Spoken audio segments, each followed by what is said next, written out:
Welcome back. Welcome back to Living in Mexico. I'm Ana Maria Salazar. Thank you. Thank you so much for joining us once again.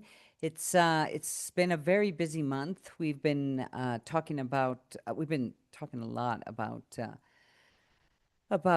the pressures that the United States has been exercising on the Mexican government, and particularly on the Mexican political system. And it has to do with all these visas that are taken away. There's a lot of rumors that there's going to be other Mexican officials or former Mexican officials that are going to lose their visa. And of course, on this show, we've been talking a lot about the judicial elections that are going to be taking place in a couple of weeks on June 1st. But we have not focused on the violence that is related to other elections that are taking place in Mexico also in June. And they're local elections, but surprisingly, and I say it with an enormous surprise and concern, that political violence in Mexico has increased. And that's why I really appreciate today's guest, Carlos Ramirez from Integralia, for joining us today. Carlos, congratulations on the report published by Integralia, where you all tried to identify the number of people who have been threatened or killed or who have been victim of political violence, that in at a moment where I'm sure a lot of our listeners are saying, why now? What is happening? Welcome to the show. Thank you, Ana Maria, and thank you for having me again here. My pleasure. Yes, we published this report, which basically tries to highlight the sometimes silent, but very broad and unfortunately a lot of political violence happening in the country. So the report basically counts how many events happened during the first quarter of 2025. And the result is very worrying. We have more than 100 events of political violence at a time where there are no major elections in the country. Obviously, there is the judicial election, but that is another type of election. We are only having two very minor municipal elections in two states. So this is not a time in Mexico of a big election as it was in 2024. Remember, 2024 was the most violent electoral process of Mexican history. So 2025 was supposed to be a relatively calm time, again, taking into account that the judicial election is a different sort of event. And now what we're seeing is an increase in political violence that is clearly showing us that in Mexico, during the past years, you asked why now? During the past years, criminal organizations, political rivalries, or particularly specific local events have led to an increase in violence among either political candidates that are trying to become municipal presidents or mayors, either old political persons that were in office and that are now out of office, but they are also targeted, or you could have also politicians in power. Just recently, yesterday, we had a political assassination of a municipal president. So this number, 100 events, 50 homicides, just happened during the first quarter. So very likely during the second quarter, before the election takes place in June, we are going to see an increase in these numbers, Ana Maria. So Mexico is living a silent but very clear increase in political violence that no one is really paying much attention to. And why is that? I mean, are we just so preoccupied with the generalized violence in the country? Because even though President Claudia Sheinbaum has touted and that the homicides have gone down in Mexico, and I think some of the numbers may indicate may gone down a little bit. At least it doesn't seem like it's increasing. It's still a lot of violence. A lot of people are getting killed.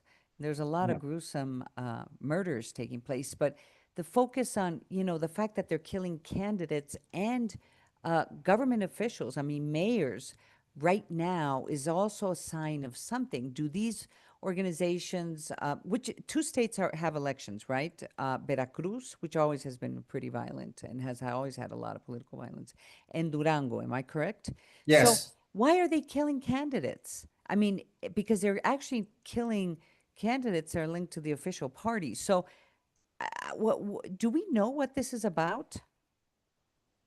So there are obviously different hypotheses to what might be behind this political violence. In some areas, definitely criminal organizations feel threatened by particular candidates or particular politicians, and they either kill the candidates or threaten or Right. extort or use political violence against him. Okay? So it's more of a criminal situation.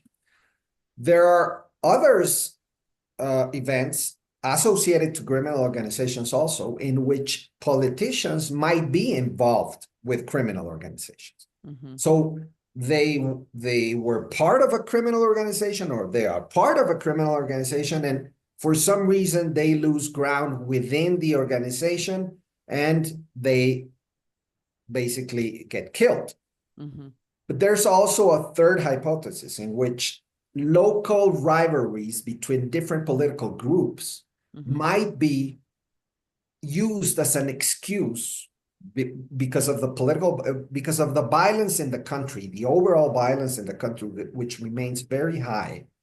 Mm-hmm. So political rivalries use that situation to basically advance their interests through Mm-hmm. violence. Obviously, no one knows what happens because Mm-hmm. impunity is very high.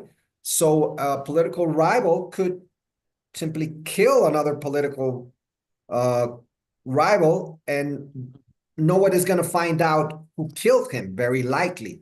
So he might just get with it without any problem. So those are the three basic hypotheses behind this. But in any case, I would say that in Mexico, this is not new. Let's be clear about this. Political violence has always been present in the country, but probably during the past 10 to 15 years, but more likely the past years, Mm-hmm. this has been growing. And that is a sign that criminal organizations are occupying more ground in certain areas of the country, and they are deciding everything, the economy and the politics, of course.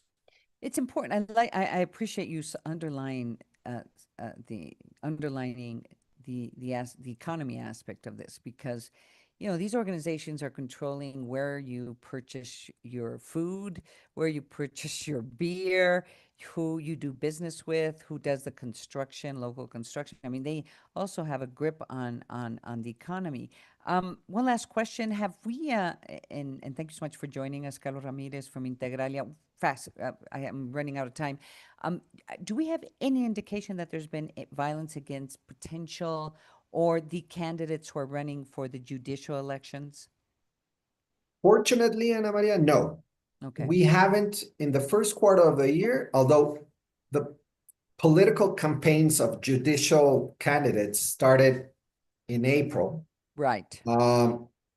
But fortunately, no one has been targeted that is participating in the judicial election so far. And we are 2 weeks away from the election. So why wouldn't criminal organizations target judicial candidates? It's an Right. interesting question. Right. And we have two hypotheses. We think that very likely one reason has to do with no one is paying much attention to this election.